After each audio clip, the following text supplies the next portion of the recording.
Congresswoman, thank you very much for your time. Well, it's nice to be with you. What do you think about the current state of the US-India relationship? Well, I think that the U.S. and India have a very strong relationship right now. You know, India is the largest democracy in the world, and the U.S. is the oldest democracy, and so I think we've shared a lot of things together. I think that we both of us, both countries, have such a high value on family, on education, and we also share a lot of strategic things, like with the countering the war on terrorism, the worry about Pakistan and Afghanistan and terrorism, as well as we've worked together on nuclear energy.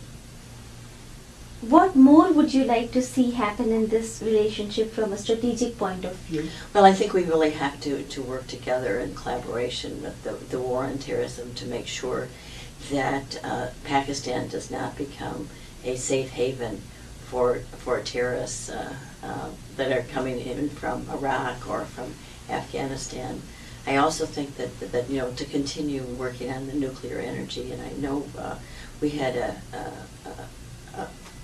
a bill in 2008 which really established working with India on that. And we need to do more with the sharing of ideas on global warming and a few other things like that. The United States and India are both victims of terrorism. What are... You will have to speak a little louder. Okay. The United States and India are both victims of terrorism. What are your recommendations to jointly solve this problem? Well, again, I think that we really have to have a collaboration, and military and intellectual ways to combat that, and to make sure that Pakistan does not become a safe haven for those terrorists that are located in Afghanistan or Iraq or wherever they are in the world, because both of us have had the threats and acts of terrorism against us. We want to make sure that we work together on that. And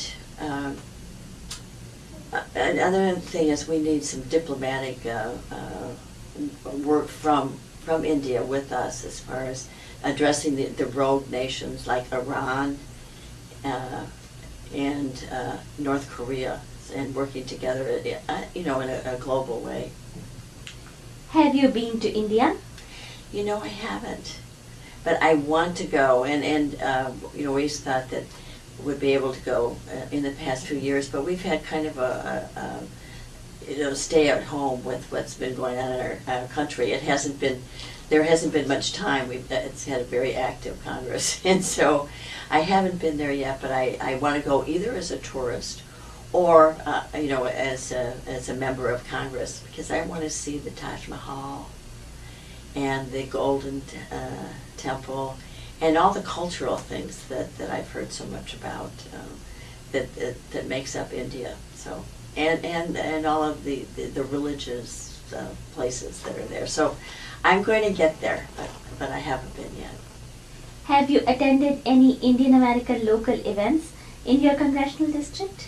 Yes, I have. In fact, when I was a freshman in Congress, I went to many meetings with the Indo-American Political Action Group, and I was chosen as a Bharat Misa friend of India, and I was very proud of that. And so I've been trying to live up to it ever since. But have been there, and I've also been to the temple in Lamont, visited there, and with many of the people that live in my district. So I've had a really good relationship, and I also belong to the India Caucus in Congress, and that's made up of members of the Congress throughout the nation. We have periodic meetings so that we get to hear what's going on and how we're interacting with the country. I also let's see, what else have I done? Well, I guess that about covers it, except that, there's so much to learn, and it's been very helpful to have the caucus and to be a friend of India. President Obama is discussing bringing a comprehensive immigration reform bill to Congress. What are your views on this? Well, unfortunately, I think that this comprehensive immigration laws really is amnesty, and I'm afraid that that's the way most people look at it. I think what we have to do, first of all, is to secure our borders, to make sure that before we have any type of a big type of bill. And I've got so many people in my district and Indians and others that have really come in to see my constituent services people, and I've got at least 2 caseworkers that deal primarily with immigration and naturalization, and there's so many people that we have helped, hundreds, thousands of people actually, to get the naturalization and to get their papers in order and to become citizens. And I think if we were to have any type of amnesty, that's not fair to these people that have had to wait for, in many cases, 10 years before they received their papers, and how proud they are to be a U.S. citizen. But it's not fair that those that if it were to be somewhat with amnesty, that they would, jump in front of them. So I'm very cautious about that. And I think that, it just takes such a long time, and they do it.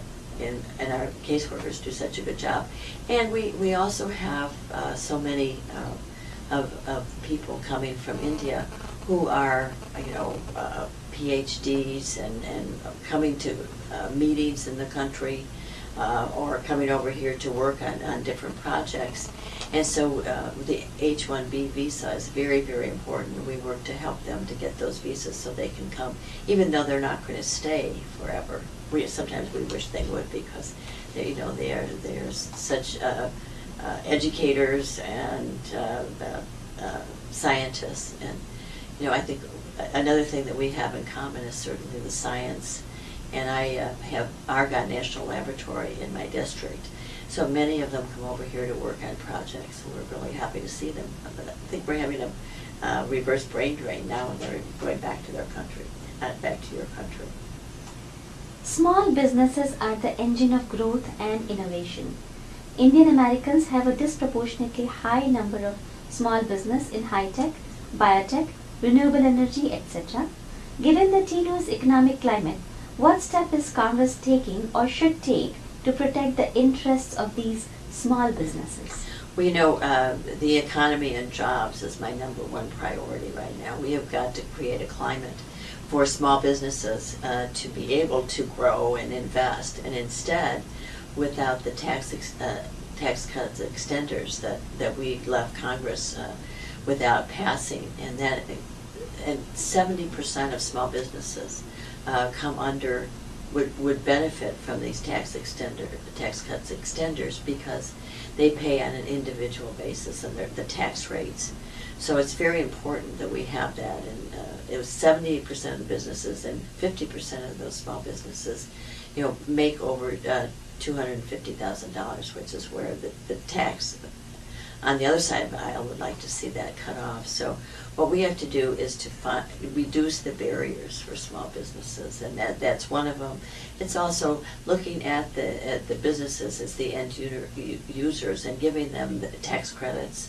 I would actually like to reduce by 20% the payroll tax that they pay, or so that they would have more. They'd be able to hire more people and grow and invest. And if the dividends go up, the taxes on the capital gains, it makes it very hard for businesses to reinvest. So we have got to deal with that, and that's a top priority. And so many of the Indian community are great entrepreneurs and very creative and very innovative because of the high tech and the scientific background that so many What is your message for USINPAC, US-India Political Action Committee? Well, I would thank the Indian community in my district for the support that they've given me, and would hope to have that continue. And I think that we Republicans made mistakes when we were in the majority, but I think that we're want to have the trust of the American people, and that we are going to.